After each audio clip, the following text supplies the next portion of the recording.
Hello friends, welcome to our channel नई हिंदी कहानियाँ bye निधि। आज की कहानी है रिटायरमेंट। अगर कहानी आपको अच्छी लगे तो लाइक करें, शेयर करें और नई हिंदी कहानियाँ बाय निधि चैनल को सब्सक्राइब करें।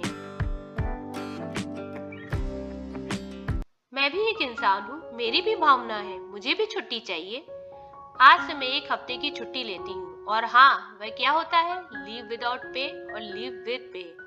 इस बार मैं लीव विदाउट पे पर छुट्टी ले रही हूँ क्योंकि ये मेरी पहली छुट्टी है। अगली बार छुट्टी लूंगी वो भी विद पे। आज मैं ये अनाउंसमेंट करती हूँ। मुझे लगता है इसके लिए तुम लोग अभी तैयार नहीं होगे। गवर्नमेंट जॉब्स में भी जो रिटायरमेंट की उम्र होती है वही मेरी उम्र होने वाली है, पर मैं उससे पहले रिटायर्ड होने का प्लान कर रही हूँ। ये समझ लो कि मैं वीआरएस ले रही हूँ। अगर तुम लोगों की सुनो तो मुझे कभी रिटायर ही नहीं होने दो। कोई भी हाउसवाइफ की रिटायरमेंट की उम्र नहीं बताता। मेरी भी रिटायरमेंट की उम्र होनी चाहिए, इसलिए मैंने डिसाइड किया है मैं भी रिटायर्ड होंगी। मैं वीआरएस ले रही हूँ, मुझे भी रिटायरमेंट चाहिए अपने कामों से, इसलिए तुम लोगों को पहले से इन्फॉर्म कर रही हूँ। वैसे भी तुम लोगों का बस चले तो मैं कभी रिटायर्ड होने से रही। तुम लोगों ने तो कभी सोचा भी नहीं होगा मेरे रिटायरमेंट के बारे में। मैं भी रिटायर्ड होंगी, मधु ने एक तरह से अपना फैसला सुनाते हुए कहा। उसने इधर उधर की बात न करते हुए सीधे शब्दों में अपनी बात सबको समझा दी। वो इस तरह पहले कभी नहीं बोली थी और जितनी हैरान वो खुद हुई थी उतनी हैरानी बाकी सबको हुई, बल्कि उससे ज्यादा। सबको कुछ भी समझ में नहीं आ रहा था क्या बोल रही है मधु। सब एक दूसरे का मुंह देख रहे थे। मधु जी के पति जोर जोर से हंसने लगे और कहने लगे, आज लगता है तुम मजाक के मूड में हो। बड़ा बेटा समीर बोला, हाँ मुझे भी लगता है मम्मी आज बहुत मजाक के मूड में है।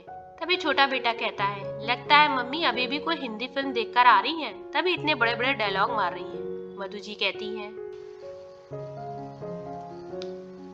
यहाँ कोई मजाक नहीं चल रहा है, मैं बिल्कुल सीरियस हूँ और जो कहा है वही करूंगी, बल्कि तुम सबको इसे मानना होगा। मधु ने थोड़े तीखे स्वर में कहा। अचानक रूम में सन्नाटा छा गया।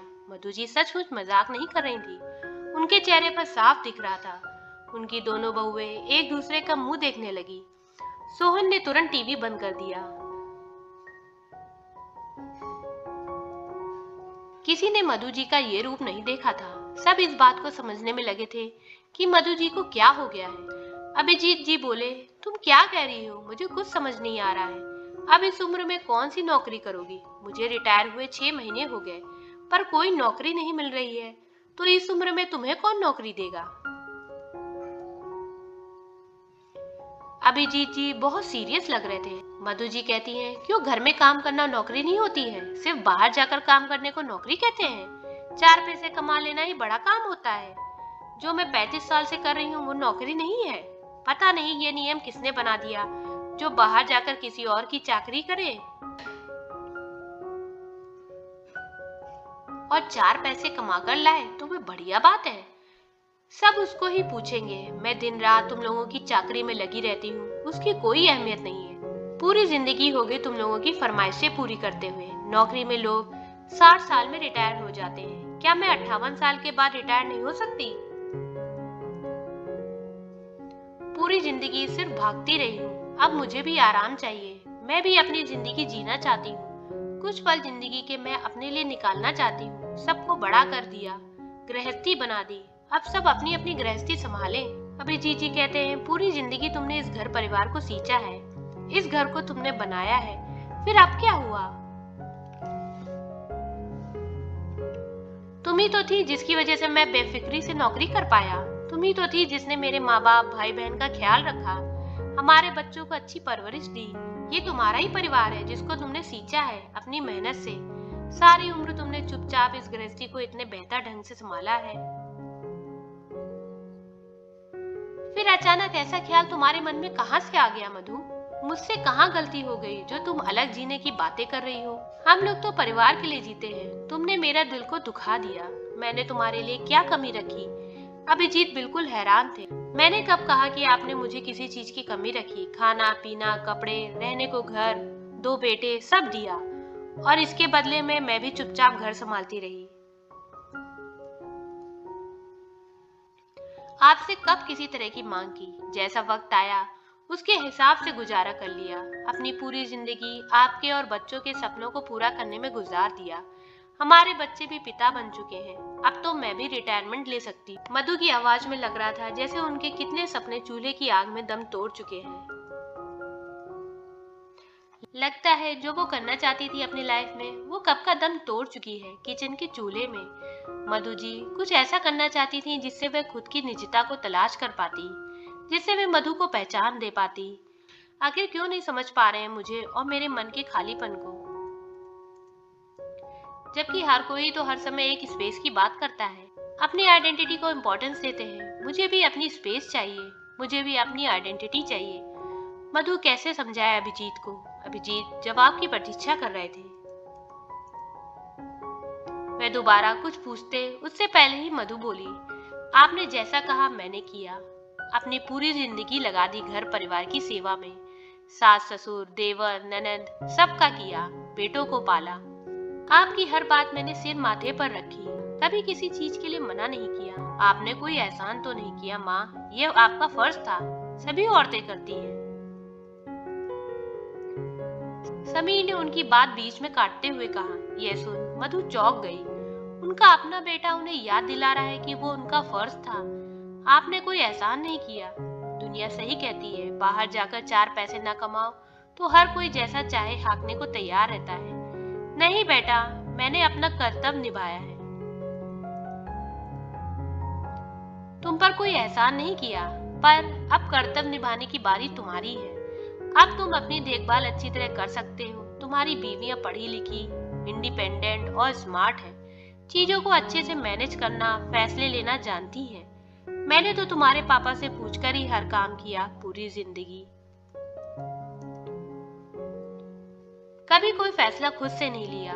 फिर मधु जी कहती हैं, वो 1 हफ्ते तक घर का कोई काम नहीं करेंगी। धीरे धीरे मैं अपनी लीव बढ़ाती रहूंगी और उसके लिए भी पे लूंगी। तुम्हें आखिर पैसे क्यों चाहिए? आखिर हमारे घर में किस बात की कमी है? अभिजीत बोले। फिर तुम अलग से पैसे क्यों मांग रही हो? पर मधु जी कहती हैं, आप मुझे अब से रेगुलर पॉकेट मनी देंगे और रजत सोहन भी। हर महीने की पहली तारीख को मुझे वेतन मिल जाना चाहिए। घर में जो काम करती हूँ उसी के एवज में ले रही हूँ। और अब मेरी छुट्टी शुरू हो गई है और आज रात मैं अपनी दोस्त रमा के घर रुकूंगी। हमारा रात को मूवी देखने और बाहर डिनर करने का प्लान है।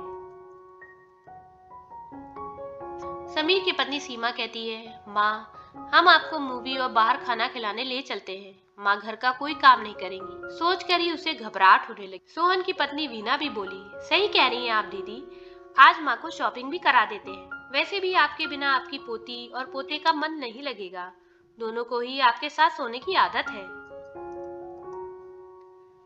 वीना, वे बच्चे हैं, जल्दी उन्हें अपनी अपनी माँ के साथ सोने की आदत हो जाएगी। अच्छा मैं चलती हूँ। मधु जी बैग उठाकर घर से निकल गई। हे भगवान, माँ को क्या हो गया है? मधु जी के जाते ही सब सिर पकड़कर बैठ गए। वीना सबसे ज्यादा परेशान थी। दीदी, चीनू तो मात्र 1 साल की है, माँ ने छुट्टी ले ली तो आफत आ जाएगी। मुझे ही नौकरी छोड़कर बैठना पड़ेगा। उफ, क्या मुसीबत है। अरे तो गोलू भी कौन सा बड़ा है, 2.5 साल का ही तो है। माँ ही उसे संभालती है, उसका सारा काम माँ ही तो करती है। माँ के कारण ही तो हम मजे से नौकरियां कर पा रही हैं। घर का काम, बच्चों की देखभाल और जॉब मैं तो मैनेज नहीं कर पाऊंगी, मेड रखनी पड़ेगी। तुम लोगों को घर के काम और बच्चों की चिंता सता रही है और मैं तो सोच रहा हूँ कि माँ को अलग से पैसे कैसे दूंगा। हमारे सेविंग का क्या होगा? अभी तो आराम से हो रही थी, पर पॉकेट मनी और मेड के खर्चे से सेविंग भी नहीं हो पाएगी। 10-15 हजार तो मेड के लिए रखना पड़ेगा। पता नहीं माँ का दिमाग किसने खराब किया है, जो इस उम्र में उन्हें आराम करने की सूझी है। समीर काफी गुस्से वाला है और चिल्ला रहा था, मैं पागल हो जाऊंगा। सोहन कहता है, बिना काम के कौन वेतन देता है? हम इतनी मेहनत से पैसा कमाते हैं, माँ को कहाँ समझ आएगा? मूवी देखने और बाहर डिनर करने में ये पैसा बर्बाद करेंगी। पापा भी रिटायर हो चुके हैं, घर में पैसा देना होता है हमें। अब इन्हें वेतन देंगे तो खरीद लिया मैंने 2 BHK का फ्लैट पूना में। सोहन भुनभुनाता हुआ अपने कमरे में चला गया। पता नहीं महीने में कितनी लीव लेंगी। संडे को लीव ले लिया करेंगी तो मैनेज हो जाएगा। हालांकि संडे को तो हमें आराम करने का टाइम मिलता है। मीना कहती है माँ को मनाना होगा किसी भी तरह कि वे केवल वीक में एक ही लीव ले, नहीं तो हम मैनेज नहीं कर पाएंगे। सीमा बोली, दीदी अगर माँ नहीं मानी तो मैं तो अपने मायके शिफ्ट हो जाऊंगी। मुझे तो ये भी नहीं पता कि सब्जी में नमक कितना डालते हैं।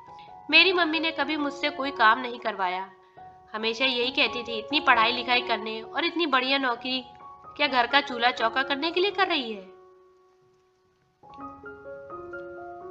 अभिजीत जी कहते हैं मुझे और गोलू को भूख लगी है, आज डिनर कब तक मिलेगा। सीमा समीर से बोली, खाना बाहर से ऑर्डर कर दी, मेरा सर दर्द कर रहा है, माँ कुछ बनाकर नहीं गई है। इसमें तो बहुत पैसे खर्च हो जाएंगे, मैं ऐसा करता हूँ ब्रेड ले आता हूँ, आज उसी से काम चलाओ, कल देखते हैं क्या होता है। समीर ने गुस्से में कहा, भैया आजकल की लड़कियों से कोई काम नहीं होता। भाभी तो फिर भी खाना बना लेती है, पर वीना को तो आलू भी उबालने नहीं आते, जबकि हाईली एजुकेटेड है। पता नहीं माँ कैसे करती थी इतना कुछ। सोहन के मुंह से अनजाने में सच निकल गया। ऐसा सच तो उन्हें चुभ रहा था, जिसकी वजह से उनकी आरामदायक जिंदगी खत्म हो गई थी। उसके बाद मधु अक्सर बाहर जाने लगी। घर पर होती तो भी कोई काम नहीं करती थी, बच्चों को संभालने से भी उन्होंने मना कर दिया था। महीने की पहली तारीख को अपनी पे ली उन्होंने तीनों से। दोपहर में उन्होंने पेंटिंग क्लासेस ज्वाइन कर ली थी और शाम को सैर पर निकल जाती थी, वरना किसी न किसी सहेली के साथ कहीं घूमने निकल जाती। कब से वह ये सब करना चाहती थी, पर कभी अपने लिए समय मिला ही नहीं था उन्हें। सोचती थी जब बच्चे बड़े हो जाएंगे तब फुर्सत मिल जाएगी, पर बहुओं को तो कुछ आता ही नहीं था। उन्होंने अपने बच्चों की जिम्मेदारी भी मुझे दे दी थी। मैं खुद के लिए जीना चाहती थी। बेटे, बहू, अभिजीत सभी परेशान हो गए थे। घर की पूरी व्यवस्था बिगड़ गई थी। न समय पर खाना बनता, न ही बच्चों का होमवर्क पूरा होता था। घर की साफ सफाई तो कितने कितने दिन होती ही नहीं थी। जैसे लगता था घर की रौनक और खुशहाली कहीं चली गई है। समीर हमेशा झुंझलाता रहता। मैं तो कभी सोच भी नहीं सकता था कि माँ भी कभी थक सकती है। उन्हें आराम क्यों चाहिए, वह रिटायर क्यों होना चाहती है। सोहन और दोनों बहुएं अब तक समझ नहीं पाए थे माँ के बिना गृहस्थी कैसे चलाएं। सीमा कहती है काश हमने भी माँ को समझा होता, उन पर सारी जिम्मेदारियां नहीं डाली होती तो ये नौबत नहीं आती। सीमा की बात से बिना भी सहमत थी। सबके चेहरे पर पछतावे के भाव साफ नजर आ रहे थे। माँ को भी स्पेस चाहिए होता है, काश ये हम पहले समझ जाते। सोहन ने कहा, एक दिन जब मधु जी सैर के लिए निकली तो अभिजीत भी उनके साथ हो गए। मधु के साथ अकेले कुछ पल बिताए। अभिजीत जी सोचते हैं मैंने मधु के बारे में क्यों कुछ नहीं सोचा। जब वे रिटायर हो सकते हैं तो मधु क्यों नहीं। हमने मधु को मशीन क्यों समझ रखा था, वह भी तो इंसान है, उसके भी तो कुछ सपने होंगे। अभिजीत जी सोचते हैं अब मैं मधु के साथ खड़ा रहूंगा और उसका साथ दूंगा। सबको ये बात कचोट रही थी कि माँ के साथ अन्याय हुआ है। अगले शनिवार जब वे फिर अपने फ्रेंड के घर चली गई तो संडे को मिलने वाले रेस्ट के लिए दोनों बहुएं तरस गईं। घर का काम, मेड की उलझने और बच्चों की देखभाल, क्या क्या करे। उस पर कोई भी काम ठीक से ना होने पर पति के ताने। कुछ सोचकर सीमा व वीना मधु के फ्रेंड के घर पहुंच गईं। उन्हें देख मधु हैरान रह गई। सीमा बोली, माँ प्लीज घर चलिए, हम कुछ नहीं कर पा रहे हैं, न गृहस्थी और ना ही नौकरी। हमें माफ कर दीजिए, हमने आपके बारे में कभी सोचा भी नहीं था। हम सब मिलकर सारी जिम्मेदारियां उठाएंगे। हाँ माँ, हम लकी हैं जिन्हें आप जैसी सास मिली, जो सदा ही हम पर अपनी ममता लुटाती रही है। लेकिन अब हम सब मिलकर काम करेंगे। आपके बिना घर नहीं रह गया है।